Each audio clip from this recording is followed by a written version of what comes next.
এটা হলো এখানে আমার খুব কষ্ট হয়েছে, আর কিছু বলার নেই আমার কাছে।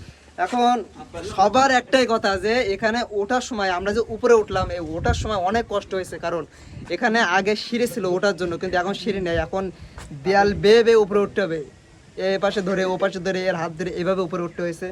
এই জায়গাটা আমার কাছে অনেক ভালো লেগেছে। আপনাদের অনুরোধ থাকবে যারা সাতক্ষীরার ভিতরে আছেন তারা এখানে এসে ঘুরে যাবেন, যারা আজ পর্যন্ত এখানে কেউ আসেননি। যারা আইছেন তাদের তো কিছু বলার নাই, তারা তো জানেন যে জায়গাটা কেমন।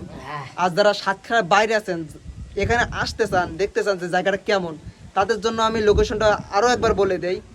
এই জায়গাটা হচ্ছে সাতক্ষীরা জেলা, খুলনা বিভাগ, সাতক্ষীরা জেলা, কলারোয়া থানা, সোনাবাড়িয়া ইউনিয়নে, সোনাবাড়িয়া গ্রামে এই মঠবাড়িটি আছে। তো এখানকার বাসিন্দাদের কাছে যদি শুনে নেন যে মঠবাড়িটা কোথায়, তাহলে তারা বলে দেবে যে এই জায়গাটা আছে। আর আমি ভিডিওতে জায়গাটার লোকেশন দিয়ে রাখবো, যেন আসতে আরও সুবিধা হয়, লোকেশন পেতে আরও সুবিধা হয় আপনাদের। আজকে এই ভিডিওটি এই পর্যন্ত, সামনে আরও ভিডিও করব। আর সব কথার এক কথা হচ্ছে যে আমরা আজকে প্রথম ভিডিও করলাম, আমাদের কথার ভিতরে অনেক ভুল ভ্রান্তি থাকবে, আপনার সেটা ক্ষমার চোখে দেখবেন। সামনে আরও যেন ভালো ভালো ভিডিও বা আরও ভালো ভালো স্থানে গিয়ে আপনাদের দেখাতে পারি সাতক্ষীরাতে কী কী আছে। এই জন্য আপনারা সাবস্ক্রাইব করে রাখবেন চ্যানেলটি, এবং এই ভিডিওটি সবার কাছে শেয়ার করে দিবেন, এবং কমেন্ট করে জানাবেন যে এই জায়গাটি আপনাদের কাছে কেমন লেগেছে।